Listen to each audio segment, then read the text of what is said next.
Rub the sky, one flip, I'm gone. Hey everyone, and welcome back. Are you ready to see what happens next with our favorite monkey, Sun Wukong? Let's go.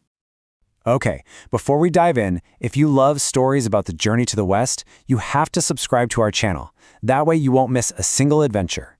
All right, let's get back to the story. All right, so if you remember from last time, our Monkey King finally got his super cool name, Sun Wukong. But get this, for 7 years, all he's been doing is chores, like chopping wood and sweeping.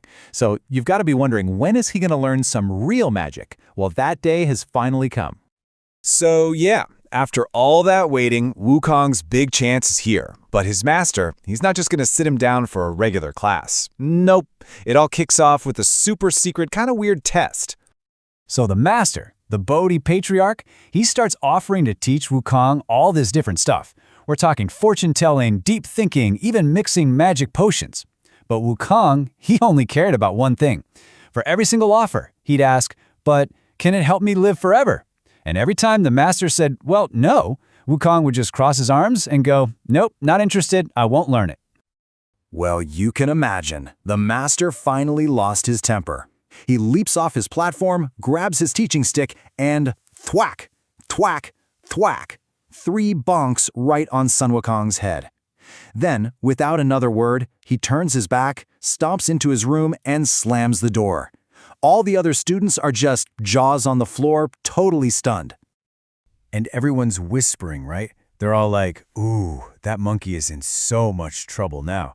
But here's the crazy part. They look over at Sun Wukong, and he's not upset. He's not even rubbing his head. He's smiling.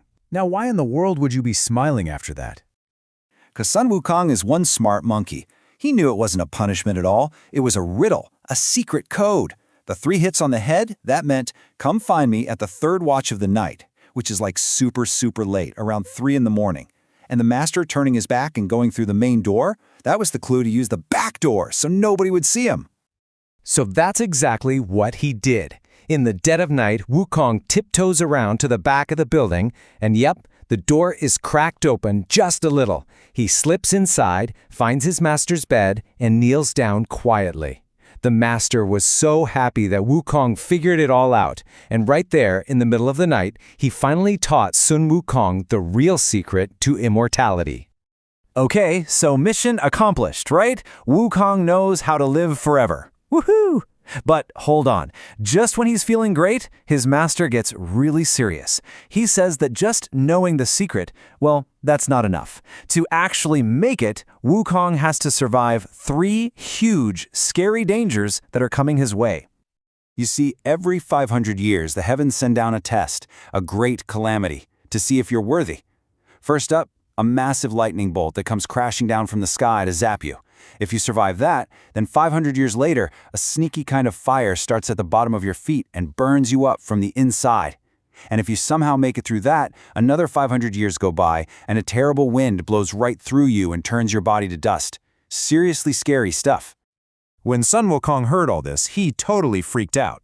I mean, all that hard work just to get zapped by lightning? No way. He got down on his knees and was like, "Master, you've got to help me. Please, you have to teach me how to escape this." And his master, he just smiled. He told Wukong, there is a way. Think about it. How do you dodge a lightning bolt that's meant for you? Simple. You just stop being you. You become something else entirely. It was finally time for Sun Wukong to learn the incredible magic of the 72 transformations. So, the master gives him a choice. He says, you can learn the 36 heavenly transformations, which are really strong, but have fewer options. Or you can learn the 72 earthly transformations, which give you way more ways to hide and change. So what do you think our monkey picked? 36 or 72? Come on, you know him. He went for the bigger number, of course. I'll take the 72 transformations, please. And get this, he was a total natural. The master just whispered the magic formula to him, and Wukong, being the genius he is, stayed up all night practicing. By the time the sun came up, he had mastered every single one, all 72 of them, just like that. All right, let's do a quick check. Living forever? Check. Can turn into a bug or a tree? Check. But there was one more thing. When it came to getting around, he was still kind of slow. If you're going to be a great immortal, you need to be able to travel crazy fast. So, Wukong decides to show off his flying. He does this little jump, lands on a cloud, and kind of putters along for a mile or so. He thought it was pretty cool, but his master just chuckled and said, "That's not flying, Wukong. That's just climbing on a cloud. A real immortal can go from one side of the world to the other in a single day." So the master teaches him a brand new trick, a special one just for Wukong, called the somersault cloud. And it is unbelievably fast. With just one single flip in the air, one somersault, he could travel 108,000 li. To give you an idea, that's like leaping more than halfway around the entire planet Earth in one jump. Whoa! Now Wukong is feeling amazing. He's got all these new powers, he can fly faster than anything, and, well, you know Wukong. He just couldn't help himself. He had to show off a little for his friends, and that was a big mistake. When the master saw everyone cheering because Wukong had just transformed into a giant pine tree, he wasn't happy. He got this really stern look on his face, and he pulled Wukong aside. He said, "You have to leave. Now. When others see your magic, they'll demand you teach them, and if you refuse, they will hurt you to get your secrets, so you must go. And promise me, you will never tell anyone that I was your teacher. If you break that promise, I will find you and you will regret it." So, super sadly, Sun Wukong bowed to his master for the last time. Then, he hopped on his somersault cloud and whoosh! In a flash, he was flying all the way back home, back to Flower Fruit Mountain.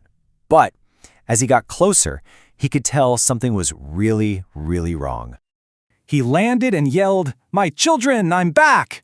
But nobody was celebrating. All he could hear was crying. His monkey friends ran up to him, and they had a terrible story to tell.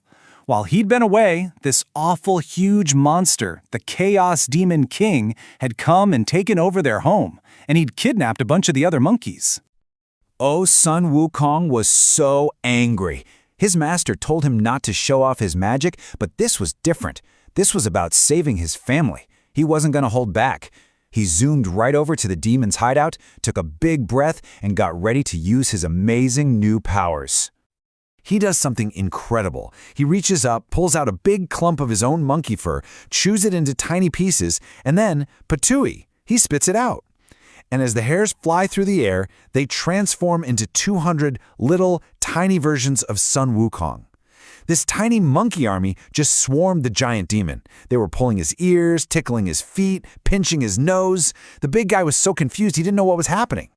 And while the demon was distracted by all the mini-monkeys, the real Sun Wukong snuck in, grabbed the demon's own giant sword, and with one huge swing, the demon was defeated.